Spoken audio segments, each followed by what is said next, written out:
Nah, halo semua, apa kabar? Salam semangat ya. Ketemu lagi di Edutain Channel, channel yang membahas tentang edukasi dan juga entertain. Kalau pada video yang kemarin kita sudah membahas tentang present continuous tense, pada video kali ini kita akan bahas tentang past continuous tense. Apa itu past continuous tense? Mari kita bahas bersama. Hampir sama dengan present continuous tense, pada past continuous tense ini ada kata kunci yang sampean semua harus paham ya, yaitu tentang kegiatan yang sedang dilakukan atau sedang terjadi di waktu lampau. Kalau kemarin pada present continuous tense kita bahas tentang kegiatan yang sedang terjadi di sekarang pada saat kita ngomong, pada saat kita berbicara, maka pada past continuous tense kali ini adalah kegiatannya sedang terjadi, sedang berlangsung, namun di waktu lampau, di waktu tertentu di masa lampau. Oke, supaya lebih jelas langsung saja kita bahas sini ya. Pola kalimatnya kita perhatikan di sini.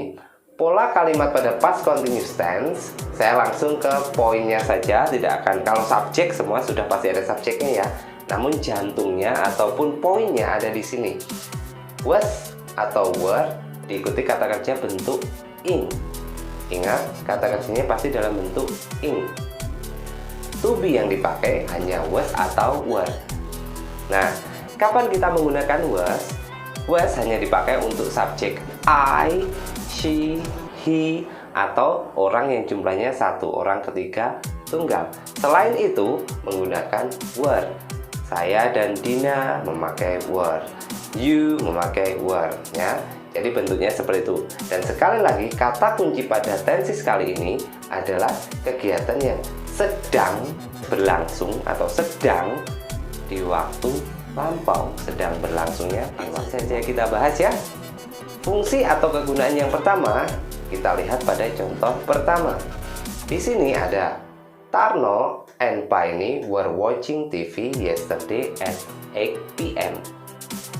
Tarno dan Paine sedang menonton TV kapan? Kemarin jam 8 malam. Jadi pada saat jam 8 malam kemarin, si Tarno dan Paine sedang menonton televisi. Apakah sekarang kejadiannya? No, tidak. Sedang terjadi tapi kemarin jam 8. Kalau ada yang tanya misalnya, apa bedanya dengan simple past tense? Nah, bedanya pada past continuous tense ini biasanya waktunya lebih spesifik. Kemarin jam berapa?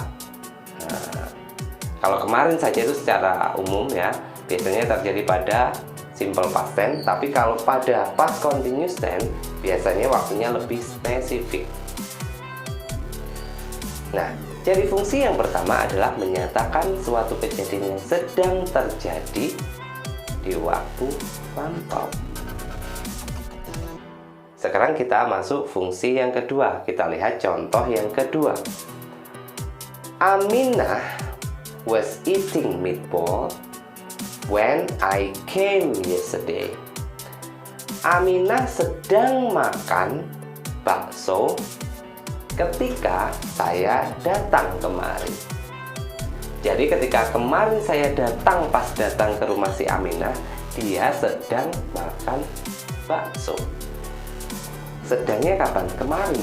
Kemarin kapan? Pas saya datang ke sana. Nah, itu juga spesifik ya. Kemarin kapan? Kemarin pas saya datang ke sana. Jadi fungsi yang kedua, ada dua kejadian di waktu lampau ya. Kejadian pertama adalah Aminah makan. Kejadian kedua adalah saya datang. Nah, kalau ada dua kejadian yang terjadi bersamaan di waktu lampau dan satu kejadiannya singkat, datang itu kan singkat, mak betunduk datang kan, nah singkat kan, maka yang singkat kejadiannya ya memakai simple past tense, sedang kejadian yang lebih lama memakai past continuous tense. Nah, jadi saya ulang, fungsi yang kedua, jika ada dua kejadian ya di waktu lampau, jika satunya pendek kejadiannya memakai simple past tense, sedangkan kejadian yang panjang lebih lama memakai past continuous tense. Nah, contohnya ini tadi, saya datang. Ketika saya datang, Aminah sedang makan. Boleh dibalik seperti itu. When I came yesterday, Aminah was eating meatball. Biasanya penghubungnya when. Ya. Nah, sekarang fungsi yang ketiga. Perhatikan ke sini.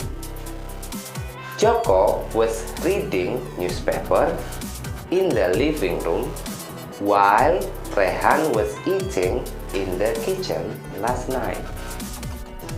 Joko sedang membaca koran di ruang tamu selagi, while itu selagi, sementara atau sedangkan si Rehan was eating in the kitchen last night. Jadi contoh ketiga ini ada dua kejadian di satu tempat yang sama.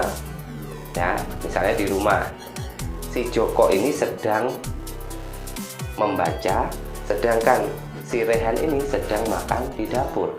Kejadiannya bareng. Ketika si Joko membaca, si Rehan sedang makan. Jika dua kejadian ini sama-sama lama, maka keduanya boleh memakai past continuous tense. Ya, asal kejadiannya sudah terjadi di waktu lampau. Oke, jadi fungsi yang ketiga, jika ada dua kejadian yang sama-sama lama di waktu lampau yang saling berhubungan, maka keduanya boleh memakai past continuous tense. Was reading, was eating. Biasanya penghubungnya adalah while. Gimana? Sudah paham kan? Nah, supaya bermanfaat, bisa di-share atau di komen kalau ada pertanyaan. Tetap semangat, jaga kesehatan terus ya. See ya.